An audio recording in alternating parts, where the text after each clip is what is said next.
Welcome to Meet in the Lobby, a podcast by Avendra International, a leading global provider of professional procurement services. Avendra's Lobby serves as the perfect meeting spot for the latest topics and news impacting the hospitality industry, including unique perspectives and innovative solutions from the industry's leading experts.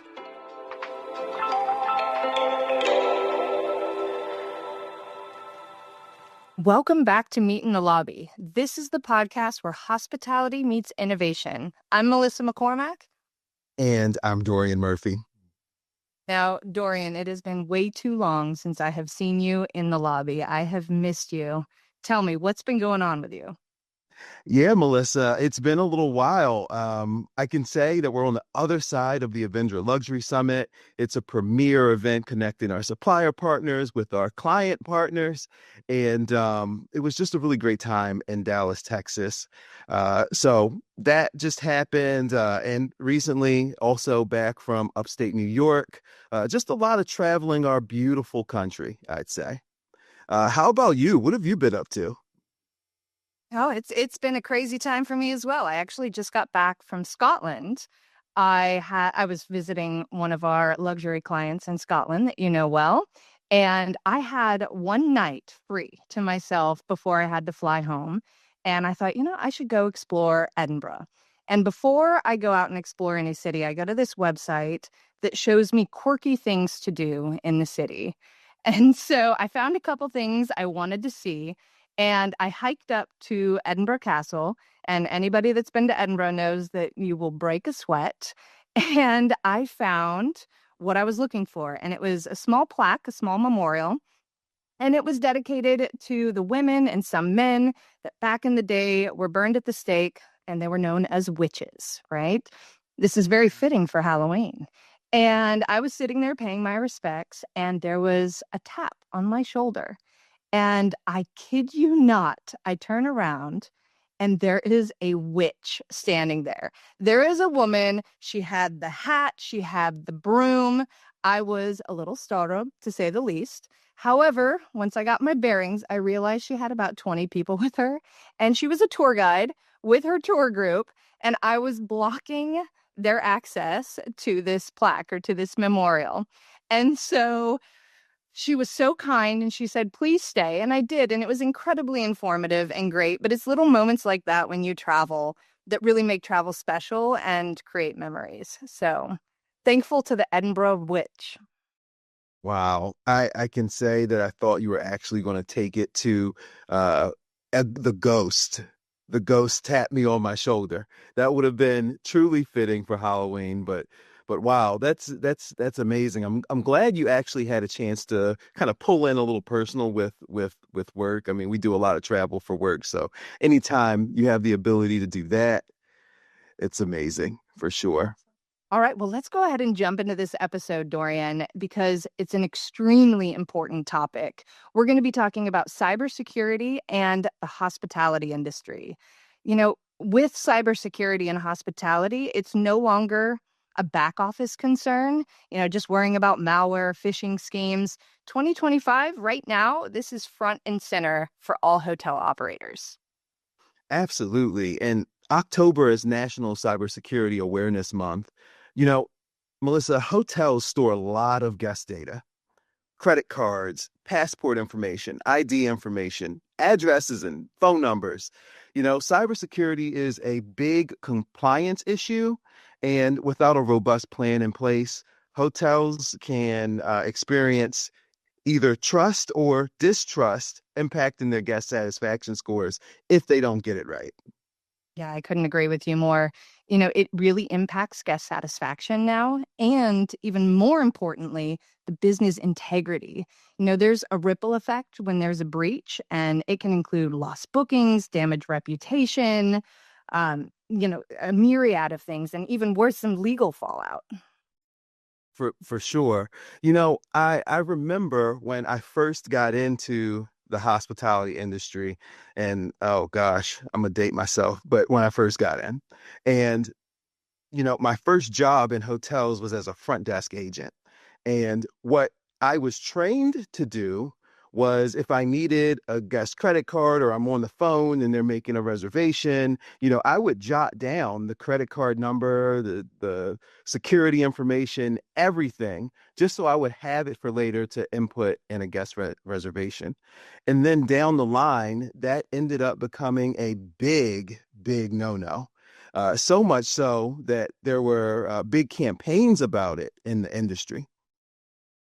It's crazy how times have changed and continue to change.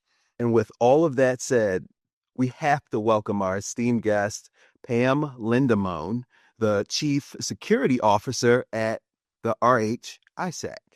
Thank you. Thanks for having me. Yes, welcome to Meet in the Lobby. We're incredibly happy to have you here. Why don't you tell us a little bit about yourself?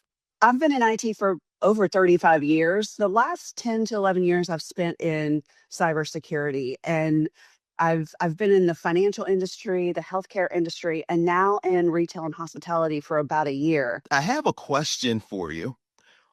What does a Chief Security Officer at RH-ISAC do? Love that question. Thanks for asking it. I mentor a lot of young people, and they ask me similar types of questions like, what is it like? And I listen a lot to all of the CISOs within our membership, and I try to collect information from them that they desire to have either partnerships with other organizations, service providers, or each other. So if you think about it, we're like a platform, whether it be the human element or a technology platform, for them to share information. And so I'm constantly listening for who's talking about what, to connect those that need to talk to each other and learn from each other, or solve really complicated problems together. And that's really the essence of what we do, is collaboration to get ahead of the threat actors that are out there trying to abuse the systems that we put in place. That makes perfect sense. You're doing some really important work, and I can't tell you how much I love that you are mentoring the next generation of people that are going to help keep our information safe. So thank you for that.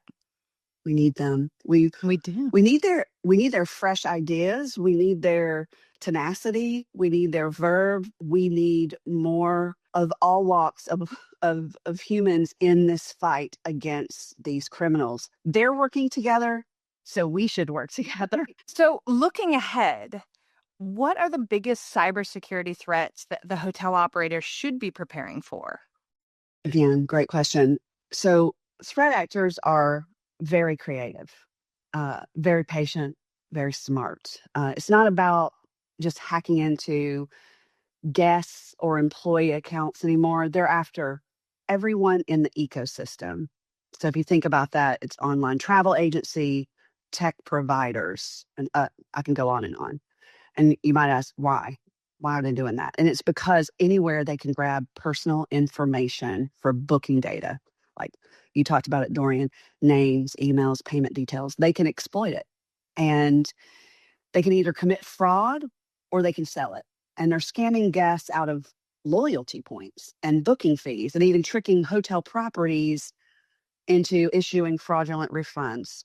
I can't talk today, but that's the essence of it. So we talk about ransomware, which is extortion, really. It's still a big concern, but attackers have shifted the tactics, and instead of just locking up the data, they'll steal it, and then they'll threaten to leak it unless you pay.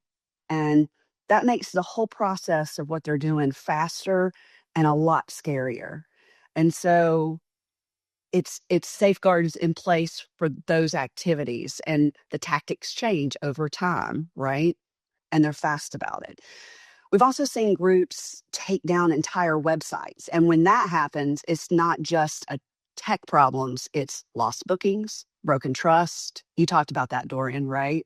It's a trust issue and a major hit to revenue. And that's why people are in business to make money, right? And so if you attack their revenue stream, that's going to hurt. And don't forget about call center social engineering. So what I mean by that is attackers are now pretending to be IT or vendors, and they use urgency to get agents to reset passwords or bypass the security controls that we put in place. And they're getting really good at impersonation. Think about AI, how good it's getting, right? And what you've seen out there. Think about using that against companies, right? And how you can really manipulate people. And my message is really simple. Always double check who you're talking to. And sometimes that means you've got to have them come in person. And that's what we call friction in the business. And Dorien, you talked about your experience where you're writing it down. You were like, oh, I can't write it down. How am I supposed to remember all of this? Right. And we get that. But when we see them maneuvering in different ways, we need to work together, right? The business IT needs to work together to figure out appropriate safeguards to protect the organizations. Wow, Pam. You really just encapsulated all of the threats that are in the marketplace right now.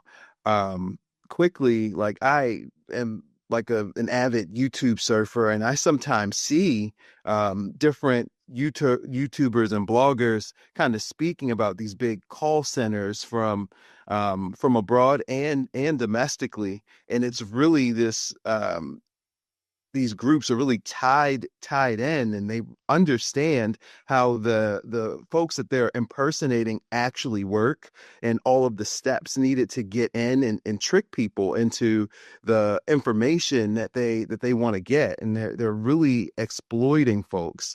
It's a really scary time because everyone's just so vulnerable. They are. And we're moving as quickly as we can to develop tools with similar functionality that they're using to attack us. It's really a cat and mouse game, and it's difficult. It's moving very quickly. So, Pam, automation is everywhere in hospitality, from check-in kiosk to smart room controls. There's just a lot of tech involved where I would beg to say humans are being removed from certain roles. So, with that being said, what vulnerabilities do you see that introducing into the hospitality space? Yeah, automation has reshaped hospitality. There's no question about that. And it's driving what I would say is efficiency. It's enabling personalization, and it's helping operators to do more with less, which is it's all good, right? That's what you want in a business, but it's not without risk. And so first, I would say that data security is a real concern. Smart kiosks, mobile keys, personalized room controls, they're great for the guest experience, but they're also collecting sensitive data. And if those systems aren't locked down, they become prime targets for cyber attacks. And a breach here just doesn't hit operations, it hits trust, like we talked about before. And then, second, I would say that operational stability matters. These systems are only as good as their connectivity and software. So, one glitch in the property management system or a network hiccup, the Wi-Fi in the lobby, right, can stop check-ins, lock out guests, right, or mess with room controls, all of which directly impact your guest experience. So the bottom line for me, I'm a bottom line girl. Um, Automation is powerful, but it has to be implemented with clear strategies around security, system reliance, and preserving a warmth that makes hospitality really hospitality, right? That's a great point. It's a delicate dance there, right? The warmth of hospitality and then making sure that everything is protected as well. Now, when there is a breach, because unfortunately that does happen on occasion, what, in your opinion, does a strong disaster recovery plan look like in terms of hospitality? I love this question. Like I said in my intro, I've been in IT for a long time, right? So business continuity planning and disaster recovery has been in my DNA for 35 years, right? This, to me, Pam's personal position is a cyber attack is a disaster. It is a full on disaster. And so disaster recovery and hospitality is not just a checklist. It is about being ready, moving fast, and keeping the guest experience front and center, right? And it starts with the basics. Know your critical systems. What do those look like? Is it your payment management systems? Is it your reservations? Is it your communications? Is it payments? And make sure they're backed up and recoverable. And that means any kind of cloud infrastructure, like redundant servers that you need, real-time data replication. You cannot have surprises here. And so that's the technical part. But tech will not cut it alone. You need clear protocols for your team. This is the human element. Who does what, when, and how? And practice, practice, practice. When there's a cyber attack, a power outage, a natural disaster, staff should know how to communicate with the guests, keep them safe, and keep things moving along. And most importantly, I would say, in this business, don't lose sight of the guests. Have contingency plans for check-ins, room access, food service, whatever it takes to make the guests feel cared for and informed, even in a crisis. The best disaster recovery plans aren't just about bouncing back. They're about protecting trust and delivering hospitality under pressure. I love that. Delivering hospitality under pressure. Now, as a guest, I have experienced a breach. I was staying at a well-known brand and everything was great with my stay. And then about 8 months later, I received that dreaded piece of mail that said, "We have experienced a data breach and your data may have been compromised. But don't worry, we're going to give you 1 year identity theft protection." And this is not a joke. I currently have 4 concurrent protection plans in place from 4 different companies. So if I've learned anything, I've learned that right now I feel incredibly safe. Incredibly safe. All 4 are protecting my identity.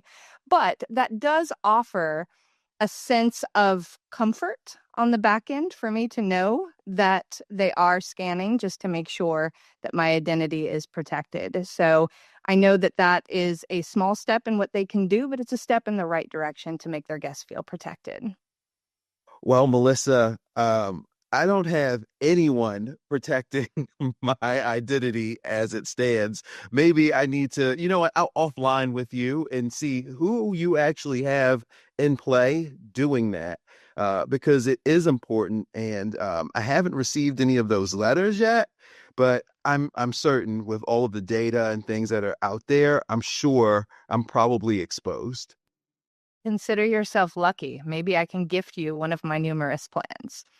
Okay, I'm with that too.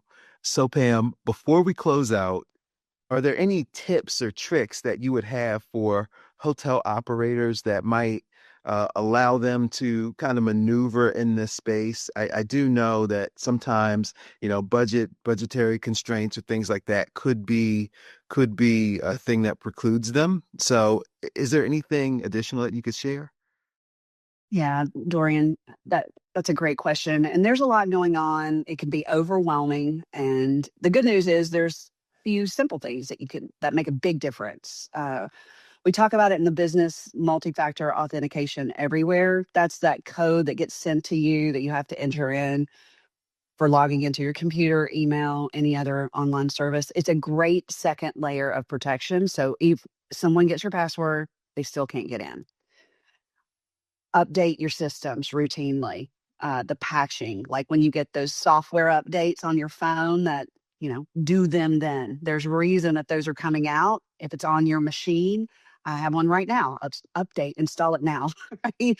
And so do those timely. It helps detect and block threats before they can steal your data or sneak elsewhere into your systems.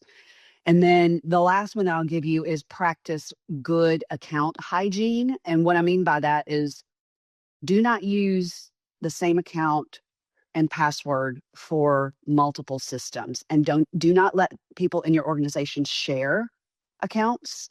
If somebody leaves the company, deactivate their access right away. And don't give everybody elevated access, like admin access, so they can download software on their machine. Force habits where that's not something that people do routinely. Set permissions on what people should actually do to practice their own job and nothing else. So less access means less risk for your whole company. These are not just IT practices that we put in place to annoy you.